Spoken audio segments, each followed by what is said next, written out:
Bienvenue, c'est dans la poche. Noël approche. Aujourd'hui, on est venu choisir notre sapin. Comme chaque année, Alexandre, le directeur de la résidence Les Rosiers, est venu chercher son sapin. Mais pas n'importe lequel. Ah, il doit faire 3 mètres. Pourquoi ?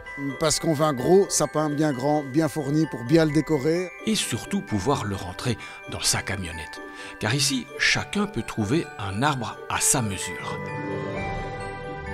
Direction la pépinière, 6 hectares de terrain, des milliers de sapins, un gigantesque marché à ciel ouvert où l'on vient faire ses emplettes. Il y a parfois des clients qui cherchent longtemps, même parfois plusieurs heures, ou alors ils reviennent même le lendemain. Et oui, ici, ce n'est pas le choix qui manque. Ça c'est le Norman, c'est le sapin qui est bien connu, donc c'est pas le plus vendu chez nous. Quand quelqu'un vient et qui dit « vous avez des Norman », c'est souvent un nouveau client. Les habitués, eux, savent exactement ce qu'ils veulent. On est très pointilleux, on choisit le sapin en fonction des paliers pour la disposition des décorations. Et puis parce que celui-là c'est un... C'est un bleu de Colorado. Et les bleus de Colorado ont cette particularité d'être verts mais bleutés.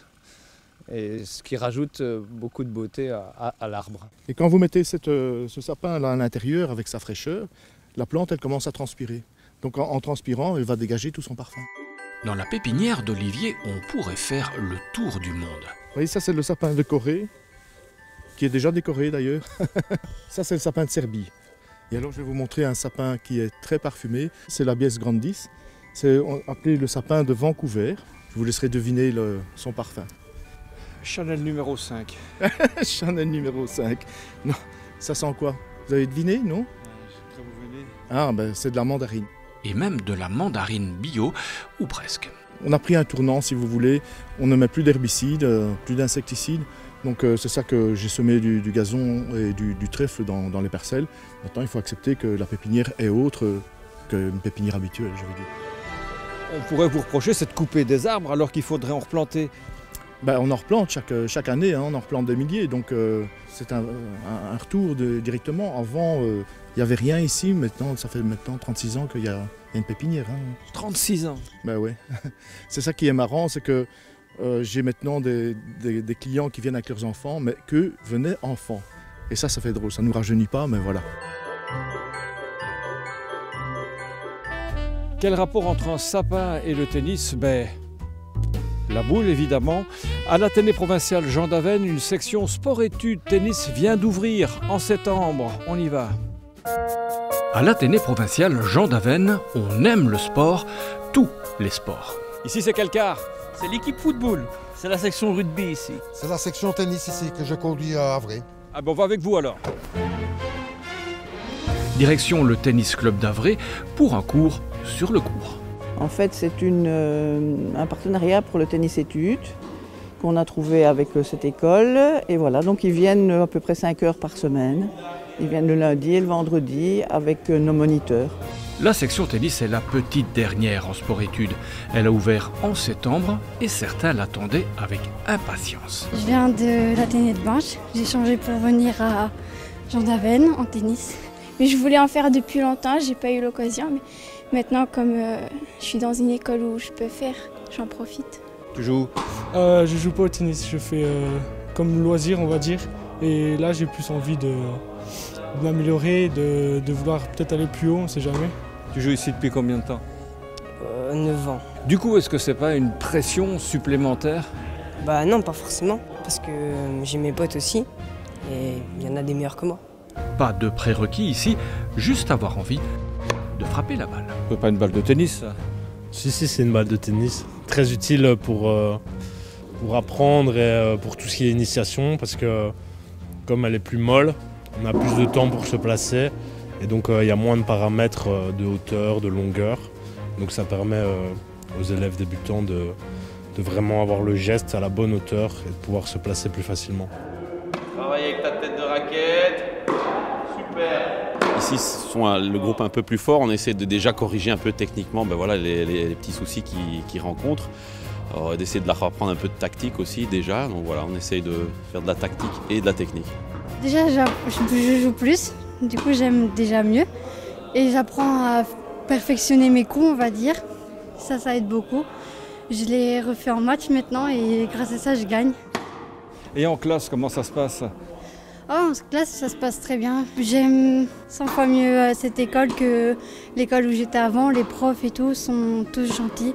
C'est génial. C'est un petit groupe, donc c'est fort familial. Et je crois que c'est une petite école aussi, donc il y a une bonne dynamique de groupe. L'examen de fin d'année, c'est un match? On n'a pas encore discuté de l'examen de fin d'année avec la direction, mais ça pourrait être un match, ouais, pourquoi pas. Ouais.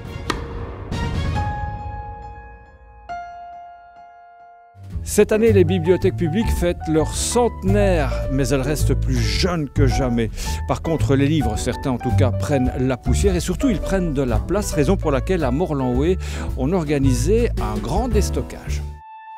Depuis sa naissance en 1981, la bibliothèque communale de Morlanoué en a accumulé des ouvrages. Oui, je pense qu'on a à peu près 80 000 livres, réserves comprises, donc voilà, c'est beaucoup. C'est même un peu trop. Du coup, les bibliothécaires ont décidé de faire de la place. Notre décret prévoit qu'en accès libre, les livres ne peuvent pas être âgés de plus de 10 ans. Donc comme ça, on en achète tous les ans, on a des nouveautés. Alors certains livres perdent un peu d'intérêt où le sujet n'est plus très exact. Par exemple, l'avortement, il y a des choses qui entre 90 et maintenant, il y a des choses qui ont évolué. Idem en informatique. Et puis, voilà, il y a des bandes dessinées qui ne sont plus lues parce que c'est un peu trop vieux ou parce que les séries n'ont pas intéressé. Donc c'est l'occasion de les mettre à la disposition des gens. Un Black Friday littéraire qui a fait des heureux. Vous êtes venu chercher ici vos cadeaux de Saint-Nicolas ou de Noël? Pas vraiment pour Noël, mais des cadeaux pour des amis, donc pour ma fille aussi. Je vois qu'il y a des thèmes qui peuvent vraiment leur correspondre. Donc oui, c'est un petit peu de tout. Vous avez trouvé votre bonheur? J'ai trouvé une partie de mon bonheur. Vous me les montrez? Oui, bien sûr. Voilà, c'est des bouquins un peu exotiques que j'ai déjà lus, mais que j'avais envie d'avoir. Normalement, je suis passionné par tout ce qui est aviation, mais je fais quand même des écarts de temps en temps. La plupart sont des habitués, comme Réginald, qui est adhérent depuis 1986.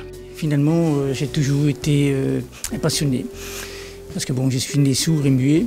Et donc, je me suis beaucoup accroché à ces livres. Plutôt que de lire numériquement, je préfère utiliser le papier. En général, je loue en moyenne 20 livres par mois. Donc, vous imaginez, si je dois acheter 20 livres tous les mois, ça fait un budget qui me dépasse très largement de mon portefeuille. Mais aujourd'hui, Réginald a craqué pour ses ouvrages à petit prix. Par exemple, on va dire que les BD ici sont entre 1 €, 2 € selon leur état. Et par contre, les nouvelles, elles sont à 3 €. Mais une bibliothèque, ce n'est pas seulement un comptoir du livre, c'est un lieu de vie. Donc les gens viennent ici, parfois même juste pour bavarder, se rencontrer. Presque une famille. C'est plus qu'une bibliothèque pour vous? Ma maman a travaillé pendant 15 ans ici, donc voilà, d'office on retrouve des anciens collègues, donc voilà. Vous êtes un petit peu une fille de la maison? Oui, le premier bébé, je crois, de la bibliothèque, donc voilà. Voilà, c'est dans la poche, c'est terminé, on se retrouve la semaine prochaine et en route pour Noël.